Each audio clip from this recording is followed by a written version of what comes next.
গান বাজনা করা হারাম, গান বাজনা করা একদম হারাম। আসসালামু আলাইকুম রহমতুল্লাহ বরকাতুহু। আপনারা সবাই কেমন আছেন? আশা করি আপনারা সবাই ভালো আছেন, সুস্থ আছেন। আলহামদুলিল্লাহ, আমিও ভালো আছি, সুস্থ আছি। আজকে আলোচনাটা হচ্ছে, আপনারা তো বুঝতে পারছেন, আজকে আলোচনাটা হচ্ছে গান বাজনা। আমরা যারা মোবাইলে গান বেশি শুনি, হেডফোনে গান বেশি শুনি এবং বক্সে গান শোনা হয়, কম্পিউটার, ল্যাপটপ গান শোনা হয়, বিভিন্ন মাইকে আমাদের গান শোনা হয়। এবং ঈদের পর আমাদের দেশে অনুষ্ঠান আছে না নাই, গানের অনুষ্ঠান আমাদের দেশে আছে না নাই? আছে। তো যারা আমরা যে অবস্থায় গান শুনি না কেন, এবং পিকনিক খাতে বলা বক্স নিয়ে এসে কিন্তু ড্যান্স করে। আজকে আমরা এই ভিডিওতে জানবো যে গান বাজনা আসলে করা যাবে কি বা যাবে না। গান বাজনা একদম হারাম। আমি এই কথা বলছি না, কথা বলেছেন আমার নবী মুহাম্মদ সাল্লাল্লাহু আলাইহি ওয়াসাল্লাম।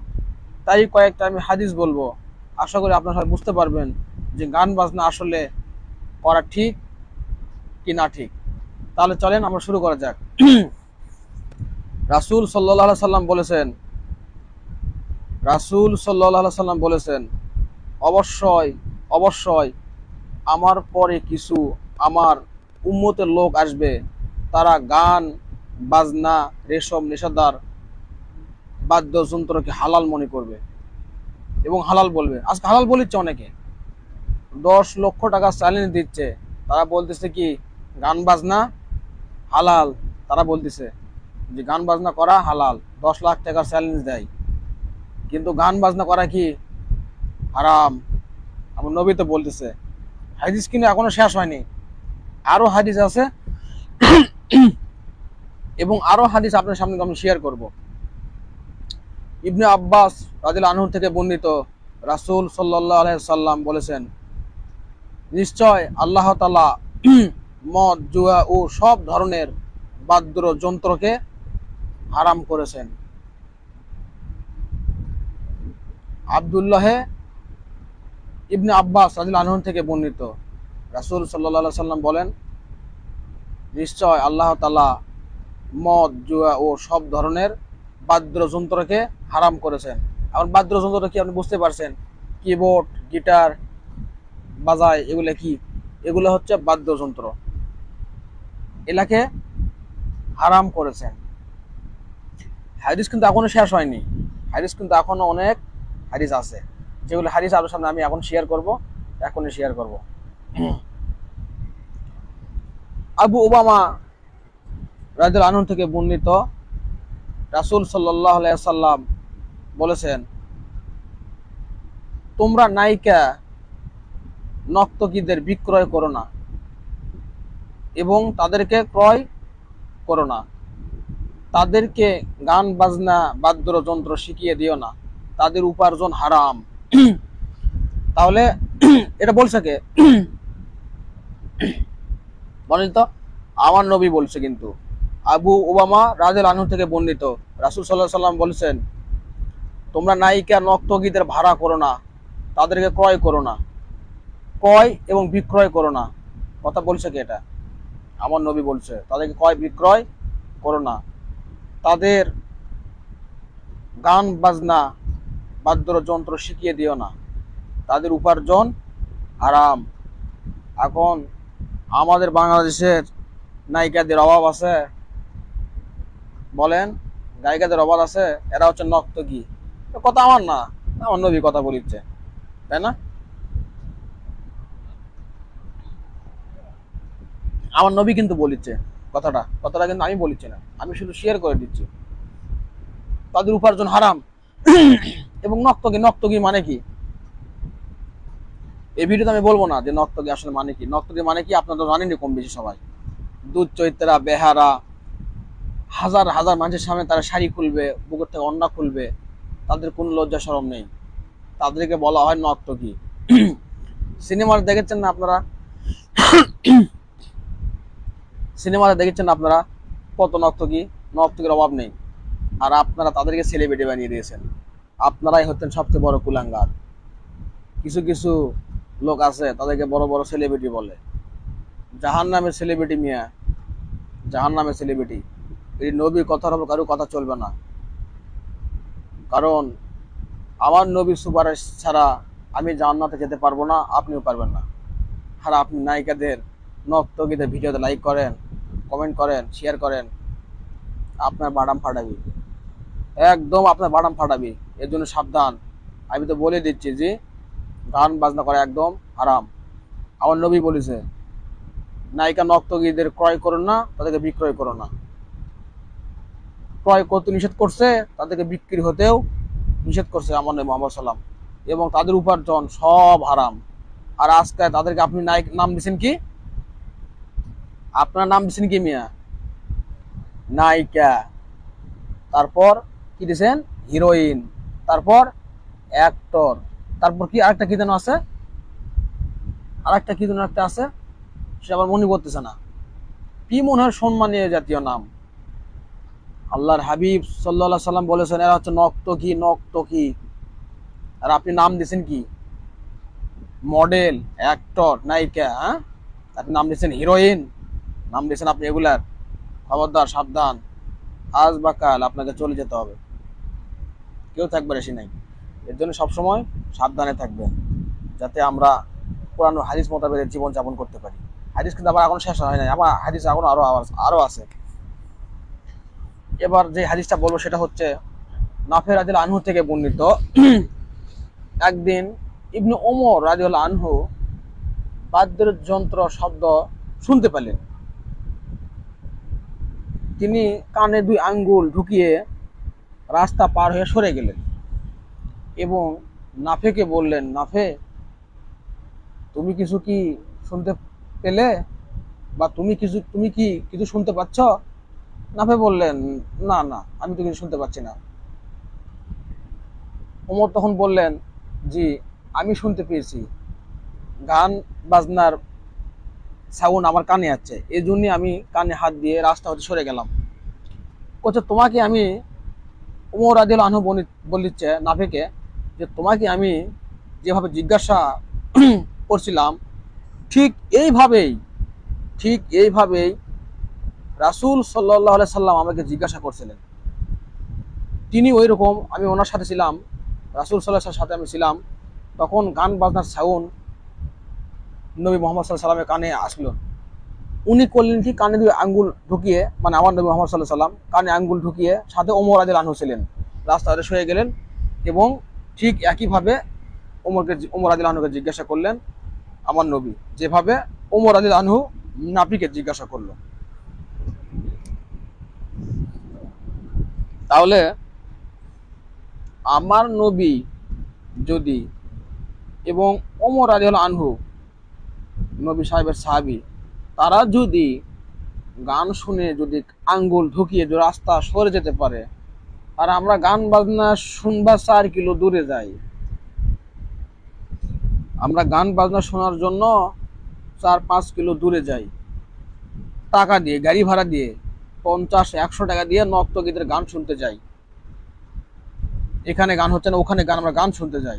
এই জন্য বলছি গান শোনা একদম আরাম, গান কখনো শোনা যাবে না। আমার নবী বলেছে শোনা যাবে না, কেউ শুনবেন না। এবং গান শুনলে ভালো মৃত্যু হতে পারে না। আমার হাদিস কিন্তু এখনো শেষ হয় নাই, হাদিস কিন্তু আরো আছে, সেগুলো কিন্তু আপনার সামনে শেয়ার করব, একটু দেখবেন। আর অনেকে চ্যালেঞ্জ দেয় কি, গান বাজনা করা হালাল। কে বলছে মিয়া গান বাজনা করা হালাল? গান বাজনা একদম আরাম। আসেন পরে যে হাদিসটা, সেটা হচ্ছে আনাস রাদিয়াল্লাহু আনহু থেকে বর্ণিত।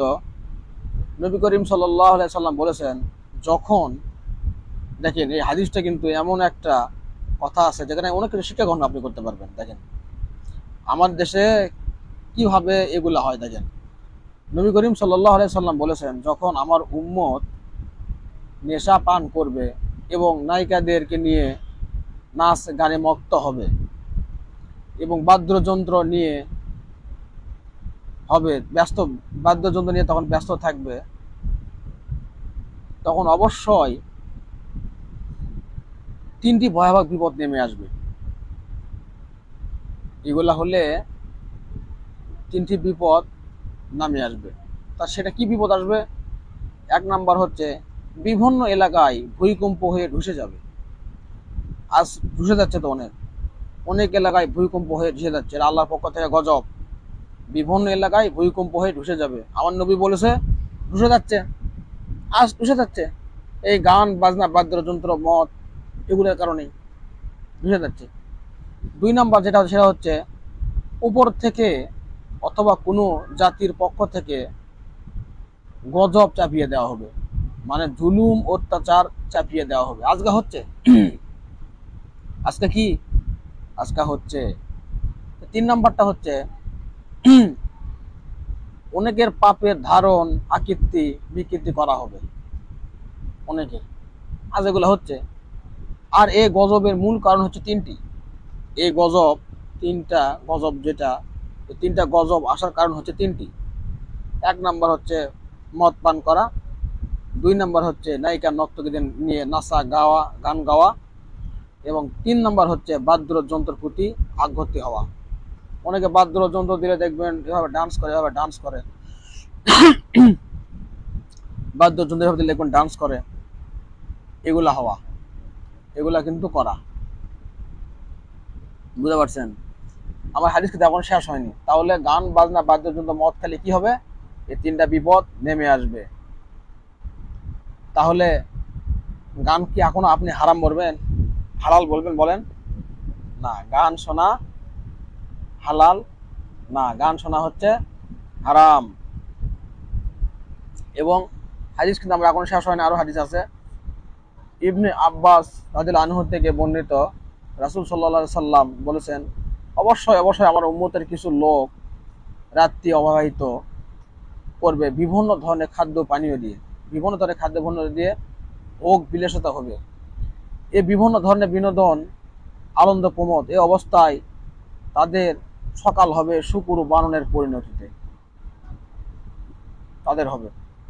তার দ্বারা প্রমাণিত হয় এই যে এক শ্রেণীর অর্থশালী মানুষের নানা ধরনের মদ ও পানীয় ব্যবস্থা করবে। দেখবেন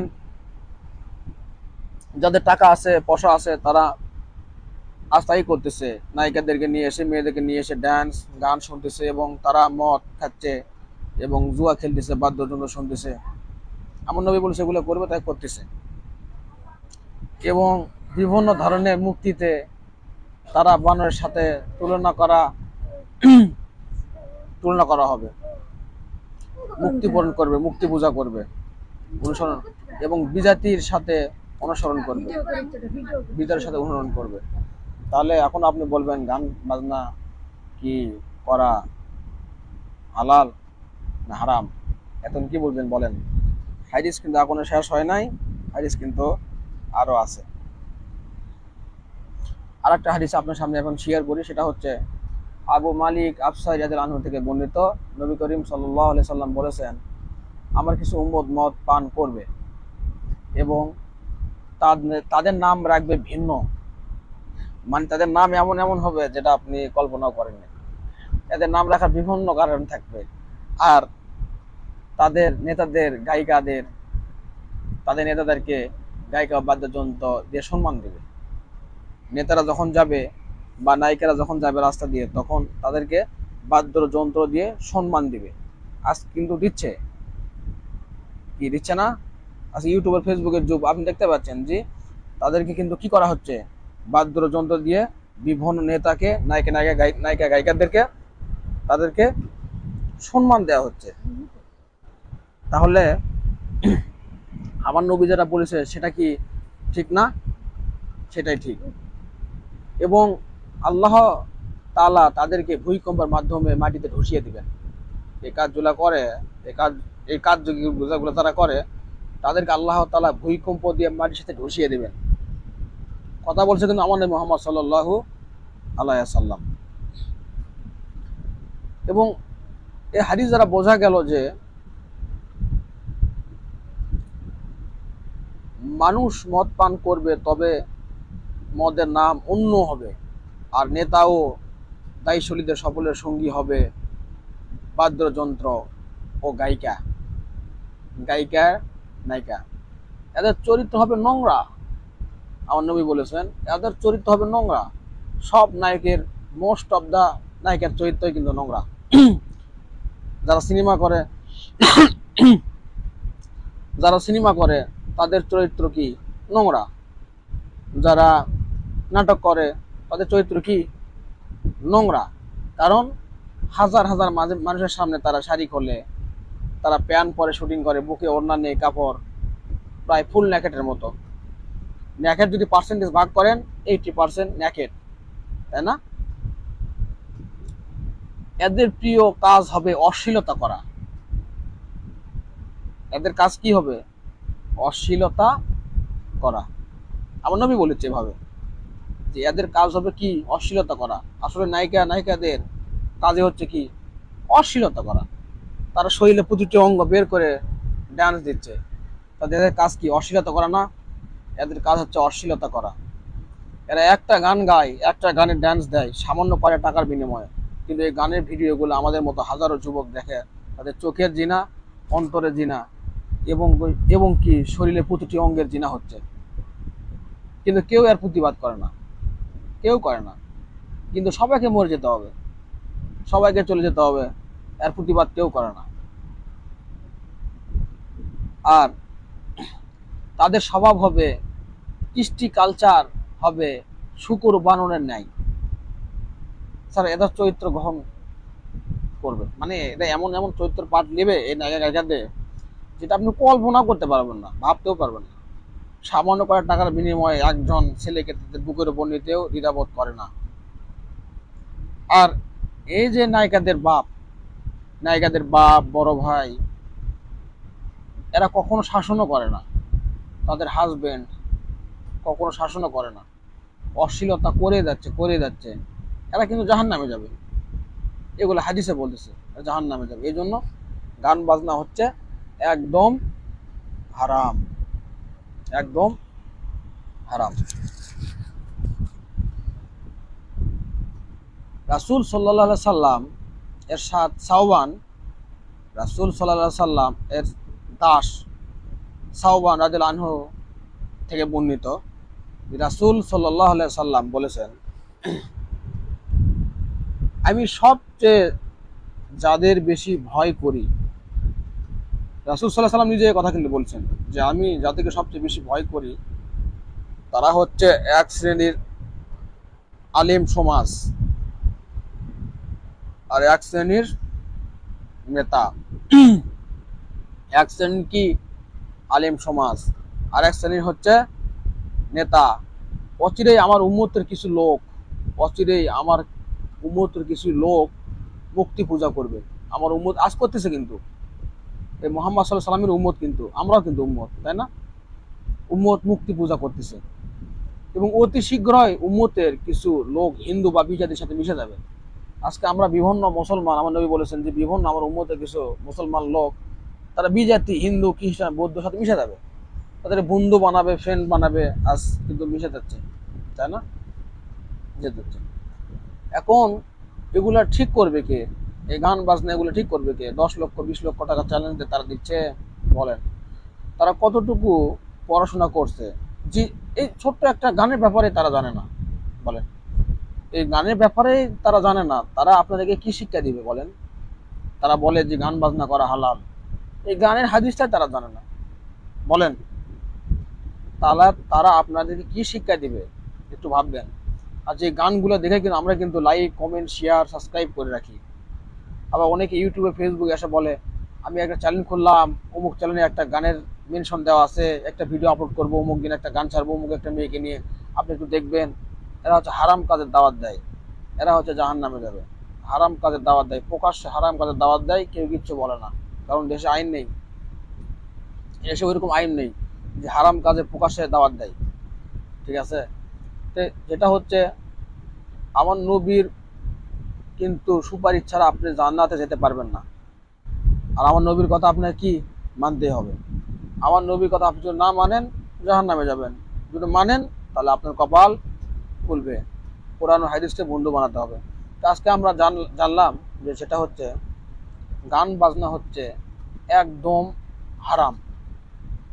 কেউ গান বাজনা মোবাইলে বা টিভিতে বা কম্পিউটার ল্যাপটপে কেউ শুনবেন না, গান বাজনা করা হচ্ছে একদম হারাম। এখন আপনি ভালো আছেন, কাল ভালো না থাকতে পারেন, কাল চলে যেতে পারেন আপনি, এজন্য খবর থেকে গান বাজনা কখনো শুনবেন না। গান বাজনা থেকে দূরে থাকুন। কিন্তু আমার নবী বলেছে গান বাজনা করা হারাম, এবং নায়িকাদেরকে অনেক কিছু বলেছেন। আজ আপনারা মনে করেন যে নায়িকা হয়ে গেছে, তারা অনেক গাড়ি বাড়ি হামতাম সুপারস্টার, এটার অনুষ্ঠান না।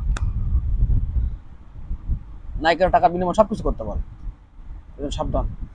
এবং আজকের মনে আমরা জানলাম যে গান বাজনা করা আসলেই হারাম, একদম হারাম। তা আজকে মনে আমি এখানে বিদায় নিচ্ছি। আবারও একটা ভিডিওতে আমার সামনে দেখা হবে ইনশাল্লাহ। তো সবাই ভালো থাকবেন, সুস্থ থাকবেন, কোরআনের পক্ষে থাকবেন, ইসলামের পক্ষে থাকবেন, এবং 5 ওয়াক্ত নামাজ পড়বেন জামাতের সাথে। আসসালামু আলাইকুম ওয়া রাহমাতুল্লাহি ওয়া বারাকাতুহু।